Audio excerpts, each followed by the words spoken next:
Congratulation RPS gaming 77க்கு என்ன comment பண்ணியிருக்காருன்னா, என்ன ப்ரோ இன்னும் 20 டோக்கன் தானே, ப்ளீஸ் ஸ்பின் ப்ரோ. நான் ஓகே ப்ரோன்னு சொல்லிட்டேன். அடுத்து ஒரு கமெண்ட் போட்டிருந்தாரு, மக்கா கேமர்ஸ் ப்ரோ எனக்கு ரெட் ஜோக்கர் கிடச்சிருச்சு ஃபார் ஜஸ்ட் 5 ஸ்பின். நான் மிரட்டேன். ஓகே சூப்பர் ப்ரோன்னு கமெண்ட் போட்டுட்டேன்.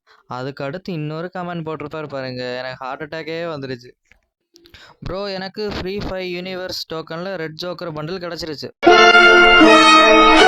நான் ஷாக் ஆகிட்டேன். நான் அவ்வளோ டைமண்ட்ஸ் பண்ணி கர்நாடக கதர் எனக்கு தரவே இல்லை கைஸ். பரவாயில்ல, ஒரு வேளை எனக்கு சந்தோஷமாக தான் இருக்குது. நம்ம சப்ஸ்கிரைபர்ஸுக்கு இவ்வளோ சீக்கிரமாக கிடச்சது ரொம்ப சந்தோஷமாக தான் இருக்குது. ஸோ அவர் சொன்னதுக்காகவே நான் வந்து என் ஃப்ரெண்டுகிட்ட எப்படியோ கேட்டு வாங்கி அந்த ஜோக்கர் பண்டில் எடுக்க போகிறேன்.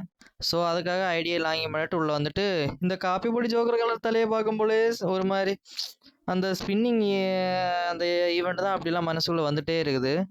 நெஞ்சமெல்லாம் புண்ணாக இருக்குது தம்பி, அந்த மாதிரி இருக்குது. சரின்னு சொல்லி ஒரு எமௌண்ட்டை போட்டுட்டு அப்படியே அந்த ஸ்பின்னிங்குள்ளே போயிடுவேன். அதே அனிமேஷன். அந்த வீடியோ உங்களுக்கு ஃபுல்லாக பார்க்கணுன்னா நான் கீழே லிங்க் கொடுக்குறேன், நீங்கள் மறக்காமல் போய் பார்த்துருங்க. அதில் அந்த அளவு கதற கதற கதற கதற கதற கதற கதற விட்டுருப்பாங்க கைஸ். சரி ஓகேன்னு சொல்லி இந்த ஜோக்கரையும் பார்த்தாச்சு. இந்த தலை சூப்பராக இருக்கு கைஸ். இந்த சான்ஸ் விட்டால் எடுக்க முடியாது. அதனால் ஃப்ரெண்ட்டை எப்படியோ பிரெயின் வாஷ் பண்ணி எப்படியோ எல்லாமே சொல்லி ஒரு கண்டென்ட் எடுத்துட்டேன் கைஸ். ஓகேன்னு சொல்லிட்டு சரின்னு சொல்லி இந்த ஜோக்கரை பண்ணலாம் எடுக்க போகிறேன். கடைசி அவருக்கு தொட்டு பார்த்துட்டு அந்த டோக்கனை கடைசி ஒரு டைம் பார்த்துட்டு இந்த பிளாக் கலரை இன்ட்டு பார்த்துட்டு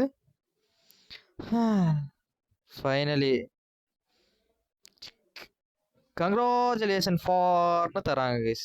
ஏன்டா டே கருணா, நான் டாப் அப் பண்ணி அந்த அளவுக்கு கதறி நீ அப்படி தந்துட்டு கூட நான் உன்னை புகழ்ந்துருப்பேன். இவ்வளோ டைமண்ட் ஸ்பின் பண்ணி இதெல்லாம் பண்ணதுக்கப்புறம் தர பற்றியா அங்கே நிற்கிறேன். சரின்னு சொல்லி ட்ரெஸ் கலெக்ஷனில் போயிட்டு அந்த ஜோக்கர் தலையை வச்சாங்க கைஸ். இவ்வளோ கஷ்டப்பட்டதுக்கப்புறம் இந்த ஜோக்கர் தலை இதுக்கு கூட பார்க்கும்போது கொஞ்சம் நல்லா தான் இருக்குது. இருந்தாலும் இவ்வளோ டைமண்ட் பண்ணுறாங்களே. ஸோ இந்த வீடியோ உங்களுக்கு பிடிச்சிருந்தாங்க, நான் உங்களை மீண்டும் அடுத்த சந்திக்கிறேன். தேங்க்யூ ஃபார் வாட்சிங். அப்படியே மறக்காமல் சப்ஸ்கிரைப் பண்ணுங்கள். நம்ம நெக்ஸ்ட் டார்கெட் 1K கைஸ்.